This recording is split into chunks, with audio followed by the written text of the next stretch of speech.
Okay, Shalom Akim, Kahalayim La Yahabashim Yashabashim Kakudash, and double on Instagram of the Apostles, Thali Al Thali Yashab for the strength in order to make this video, and Yara Tazar, they also edified, built up, and of course encouraged by this video as well. It's really, it's just a quick video here, you know, on, I forgot what I even named this video, but Yara Tazar, I'm gonna name it after I make the video, but, you know, it's along the lines of, at what cost do you want your beauty? Something like that. But I know I wrote down the title, but Yara Tazar, you know, you bros gonna see it by the time I upload the video anyways. But you know, I'm gonna play this video, Yara Tazar, and oh, I almost forgot. It's the brother Ratazar Raha Halawaya as well, which means willing spirit, praise Yahweh. You know, that's the name of the channel as well. So this video here really goes into all these attachments that these women are using. Well, when I say women, really, it's really Eve, you know, that be using it, mainly Southern Kingdom, you know, that be using these attachments for their hair in the salon. You know, they don't know that these synthetic attachments actually comes at a cost, man, especially when it's in your hair for long spans of time. But let's play the video, and then Yara Tazar, you know, bring out some precepts, and then that'll be the main point, man. Investigation is sounding the alarm. Consumer Reports investigation is sounding the alarm about synthetic braiding hair. It's something used by a whole lot of people, especially the black population, including children. Our Nydia Hahn joins us now with the concerning findings. Nydia. Yeah, concerning is right. Testing found potentially dangerous chemicals, including cancer-causing substances. Hold on. Sometimes these captions are too big, man. I wonder if they got a different size. Let's try this. 100%. That doesn't work.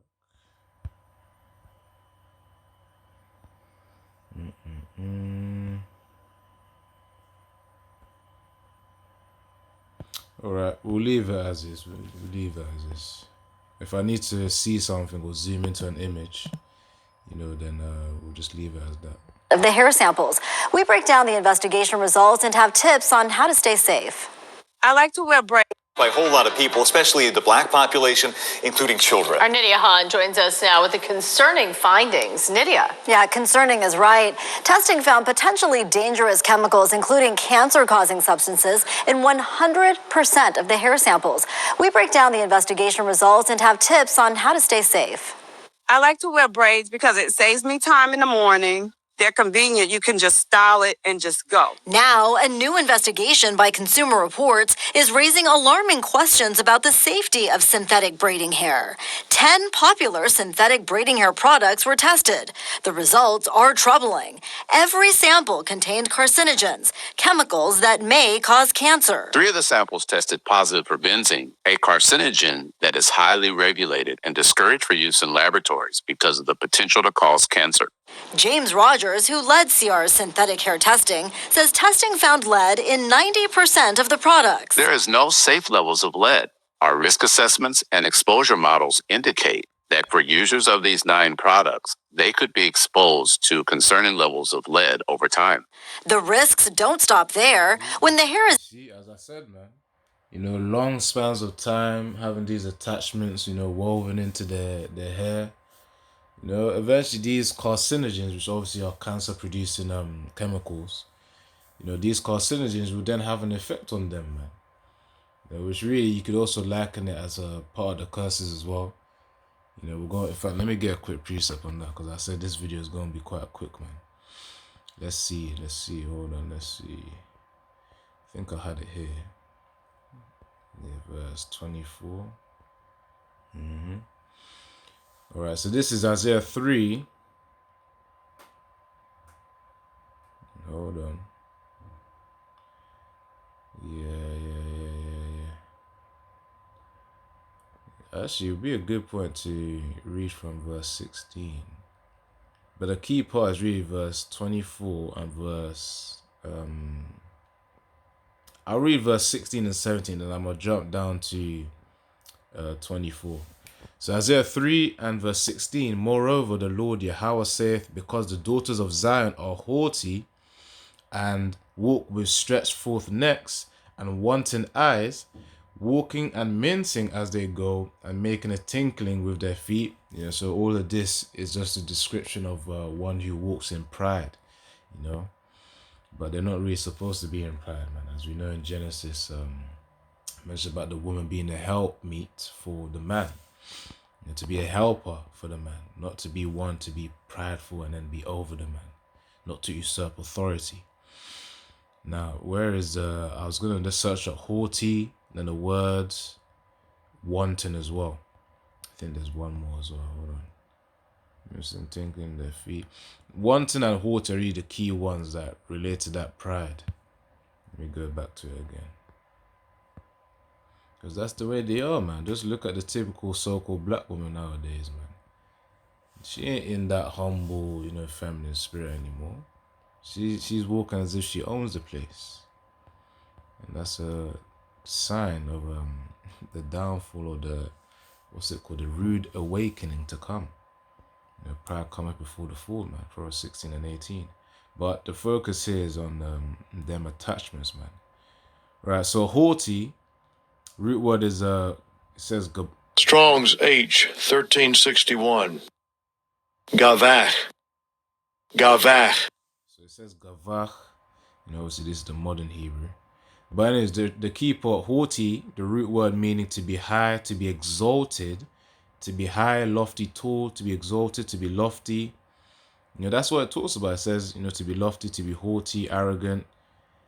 Yeah, and that's what they are. They are arrogant. They are, you know, lifted up in their minds because they're under that delusion. Remember, as the scriptures say, you know, I'm going to get that right now as well. Before I jump back to this, if I'm going to save that, let me come here and then get here. Let me come here and then get here. Hold on. Oh yeah, come on. I thought you were sure. I almost forgot the precept there. But not haughty next. It's a woman shall compass a man. Okay, woman. Most has created a new thing. This is the reason why they're in that state of pride and walking with haughty necks, man. You know, haughty, exalted spirits, I guess you could say that. Jeremiah 31 and 22. How long wilt thou go about, O backsliding daughter? For the Lord Yahweh hath created a new thing in the earth. A woman shall compass a man. So that's the case that we have here. The fact that the woman right now, you know, society is built so that it becomes a more of a matriarchy, which means, in simpler words, rulership by a woman. Because more likely the woman's going to be defended in court than if a man was to be defended. In comparison, of course, another example is really that child support scheme, man. You know, many men have been caught up with that. You know, with that but with that snare. I was thinking of another word really. But with that snare, that trap, you know, of child support, man, which really that's by the woman, you know, and the wickedness of a woman. They just want to try and extract money from you. But, you know, the point is, it says a woman shall compass a man. Now let's get the tools. Let's get the root word for compass and get the meaning of it. Which really just means they'll be more powerful than a man, not physically, but in terms of an authority type of state. And it's pretty clear as well, because you know you got them as managers in the workplace. You're a man, but you still got to obey the manager despite being a woman. Which even the scriptures say that a woman should not usurp authority over the man. We'll get that soon as well. Strong's H, 5437.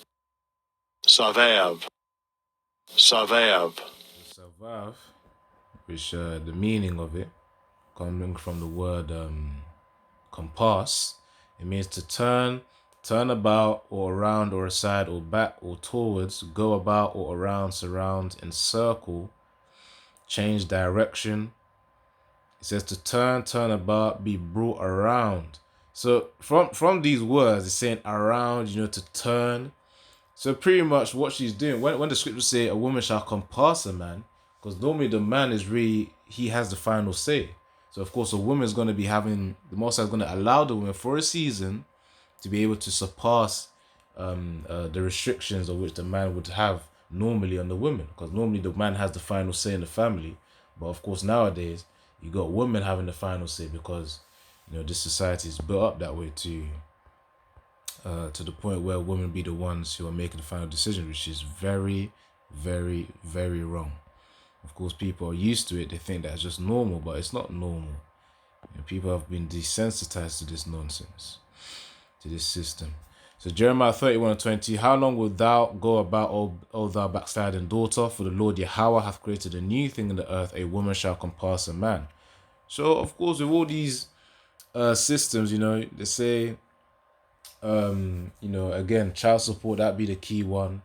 Even just the fact that, let's say an incident was to happen, the woman is more likely to be defended than a man, just because of the simple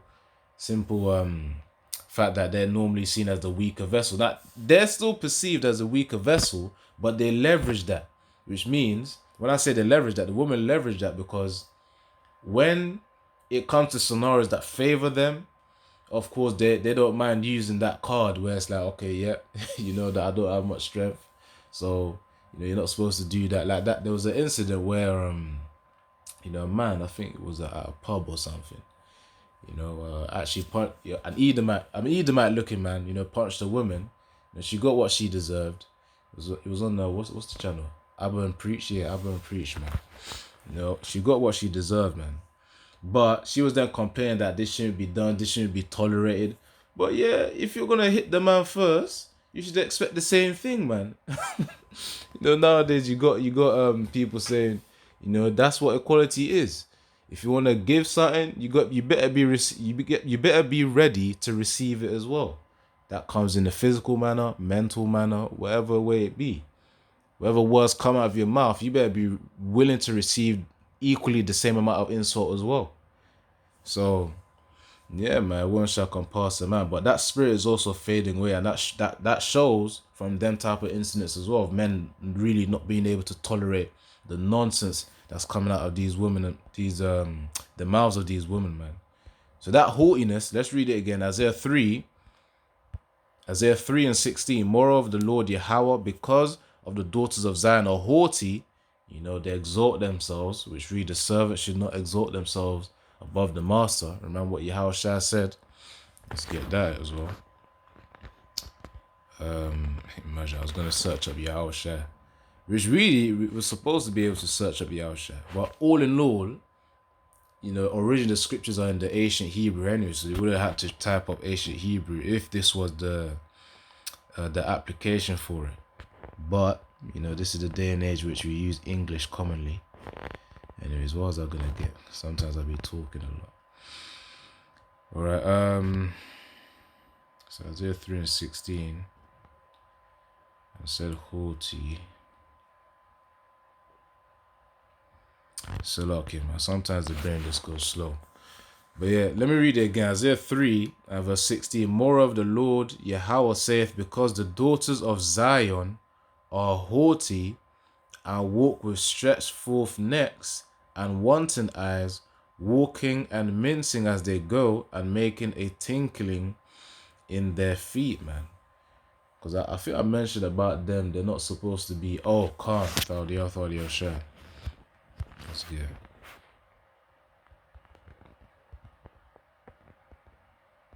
The servant is not greater than his master.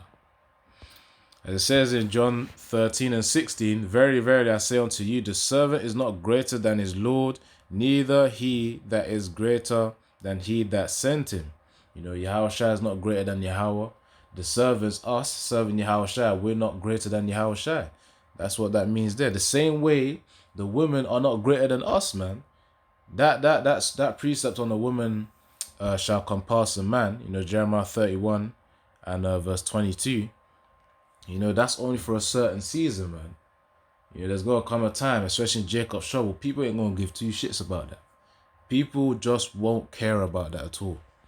Anyways, let's continue with this video, man. Don't stop there. When the hair is dipped in hot water during installation, Positive benzene, a carcinogen that is highly regulated and discouraged for use in laboratories because of the potential to cause cancer.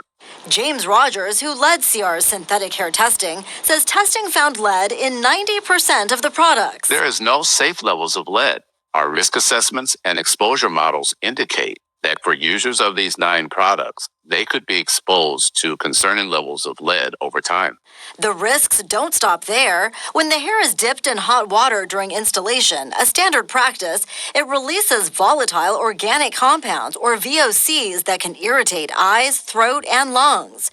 CR. Yeah, man. So even those chemicals as well, which today we're in this day we're in captivity. Obviously, it's in another form, more so mental. But the point is, with all those chemicals, released into the air with the hot water, pretty much heating up the synthetic attachments. You got pores, P-O-R-E-S, you got pores in your scalp, man, which is where the hairs actually come from. So with all that heat and, chemicals being released, that's how it then enters your scalp. And then, the health of your real hair, wherever that may be left of it, is then deteriorated, by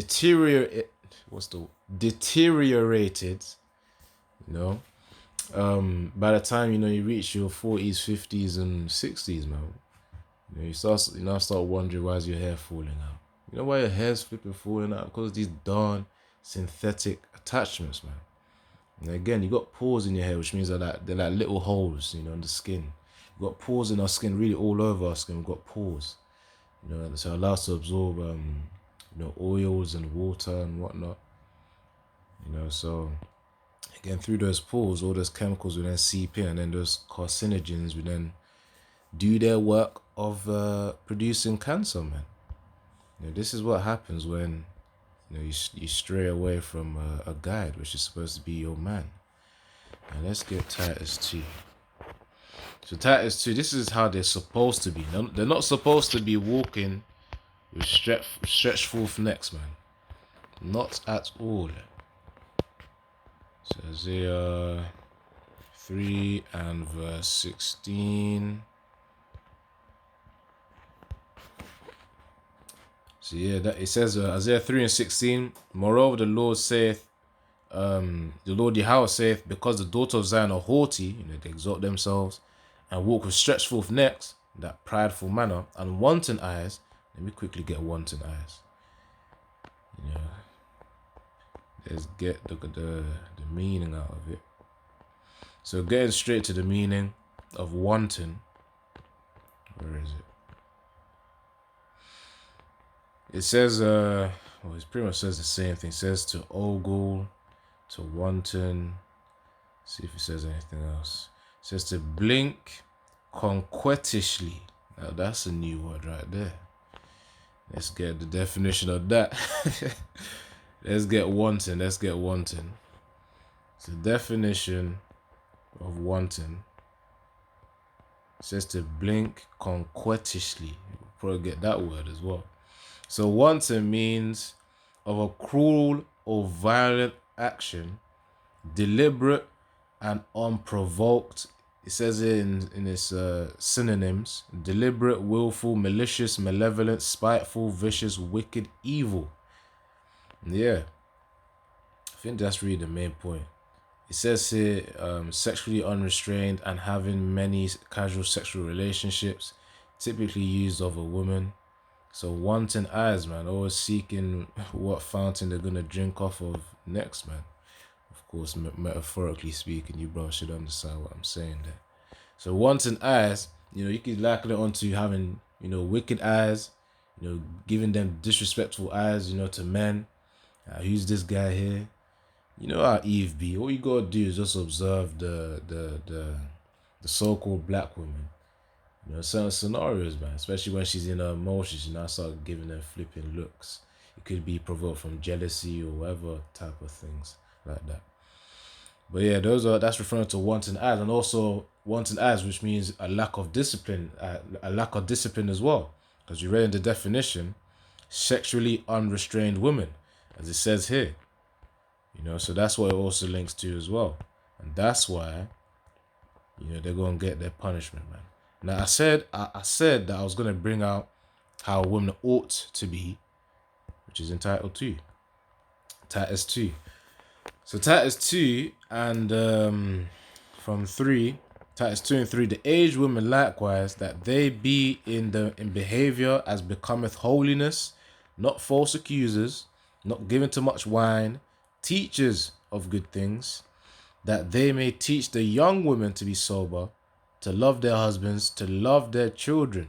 How can a woman with wanton eyes, you know, sexually unrestrained or disrespectful, malicious eyes, as we read in the definition, be flipping loving to their husbands, man? They can't, because having wanton eyes, being in that haughty spirit, you know, exalted spirit, they probably perceive themselves as above their husbands, man. But they're pretty much, they're not pretty much, they are going against their scriptures. So it says to love their children, to be discreet. Having a haughty spirit ain't being discreet, man. Chaste, which goes into disciplined, you're the opposite of wanton. Keepers at home, good, obedient to their husbands, that the word of the Most High be not blasphemed. That's how they're supposed to be. Discreet, chaste, keepers at home, obedient to their husbands. But they're not. They're not that right now, man. They are far from it. So it says in verse 17, this is the punishment now. Isaiah 3 and 17, therefore the Lord Yahweh will smite with the scab of the crown. Let me read that again. Isaiah 3 and 17, therefore the Lord Yahweh will smite with a scab the crown of the head of the daughters of Zion, and the Lord Yahweh will discover their secret parts as well. So that scab of the crown of the head, you know, which means they're going to have a lack of hair as well, man. They're going to have, some literally have that. You know, others, you know, they get affected by so-called alopecia or some kind of a cancer, which, you know, reduces someone's hair, you know, because of chemotherapy and that. But alopecia is also another one as well that they're affected by. And obviously, their hair is really reduced in their length, man. Now, don't get me wrong. There's certain ones that do have, you know, pretty thick and slightly long hair as well.